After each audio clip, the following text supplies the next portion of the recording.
Hello everyone and welcome to Storm News. I'm Jorge Mazariegos. And I'm Natalie Rusiana. Today is Thursday, October 10th, 2024. On today's news, we talk about Gail Borden's Library Author Fair, the ILMEA, Robotics Club, a local business called Gypsy Haven, and the U46 Explorers event, as well as your local weather and sports, all right here. Storm News starts now.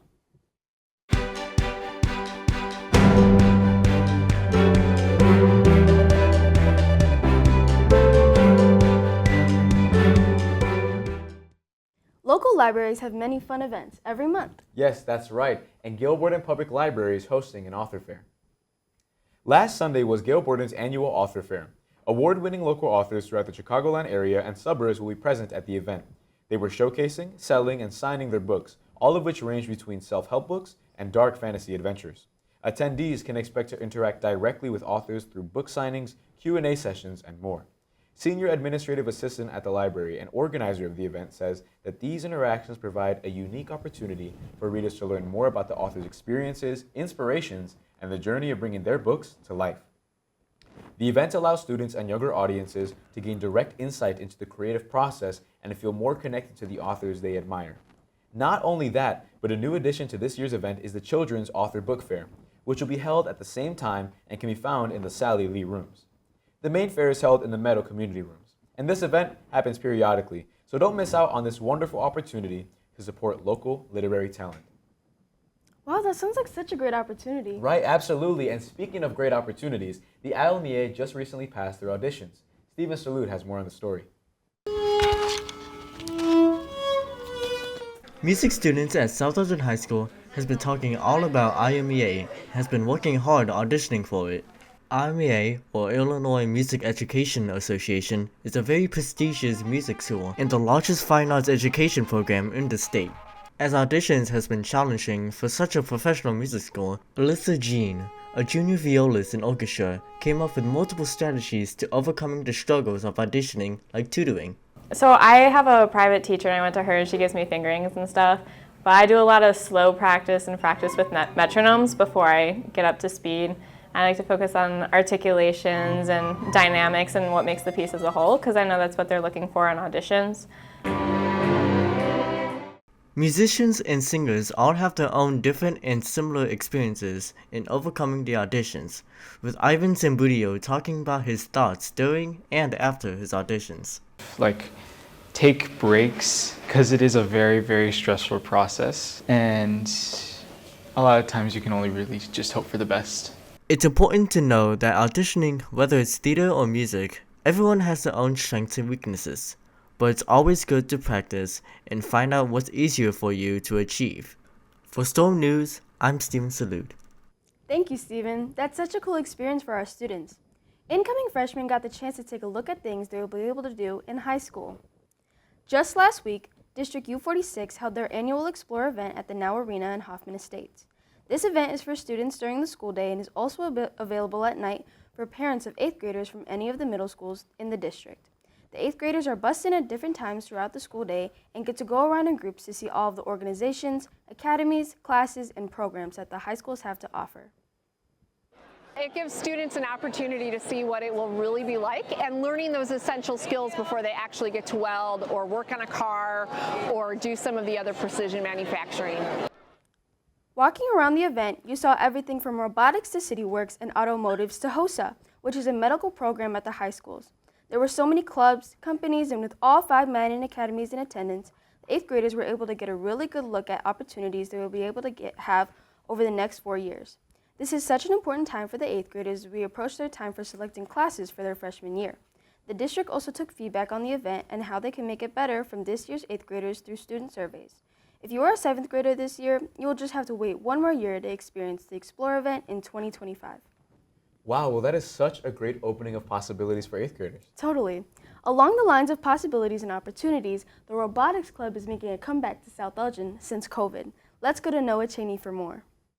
Okay, that's it, right? South Elgin's Robotics Club is making a comeback after being on hiatus for several years. Like many school activities, the club was forced to shut down during the pandemic and only restarted late last year.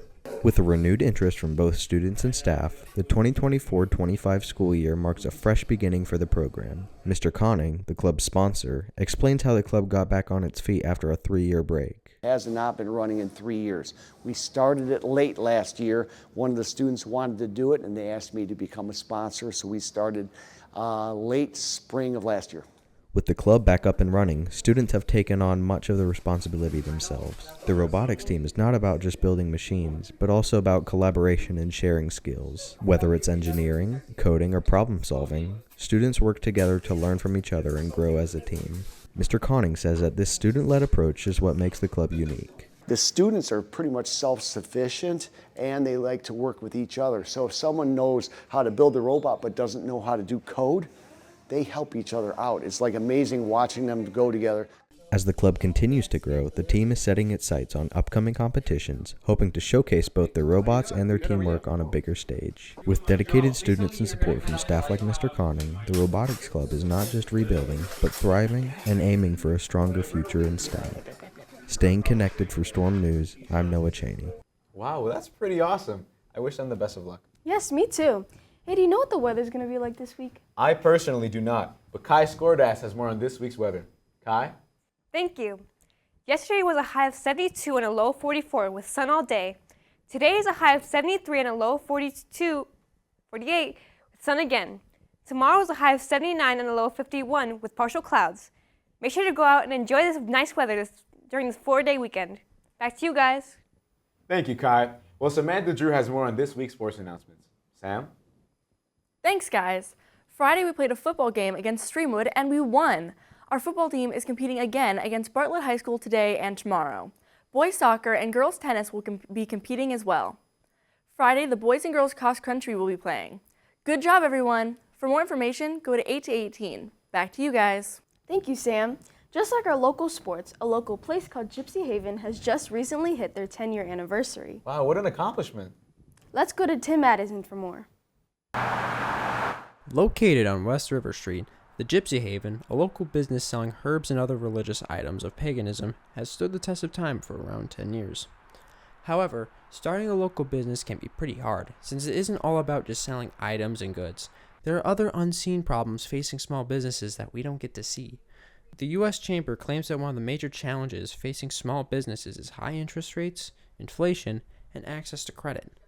But what makes a local business last isn't just about money, it's about the care about the product and what it stands for. So, when the Gypsy Haven was about to shut down due to the old owner leaving state, the new store owner, Lex, was glad to step in. And when I heard that the previous owner had some things going on looking to move out of state, I was thinking, you know, this is one of my happy places and one of my safe spaces, and I was heartbroken at the idea of it closing down if he couldn't find a buyer. And so I went home, had myself a good sulk. It was like, man, I wish I could buy the store. And then I was like, wait a minute. And I started like calculating out my numbers and stuff. I'm like, wait, can I buy a store? Obviously, you can believe in what you want to believe in, but if you're interested in paganism and herbs, then you might want to stop by the Gypsy Haven. For Storm News, I'm Timothy Assen. Thank you, Tim. That's a very intriguing place. Would you check it out? Maybe. I guess we'll have to wait and see. Well, that's it for now. I'm Jorge Mazariegos. And I'm Natalie Rusiana. From all of us here at Storm News, have a wonderful week.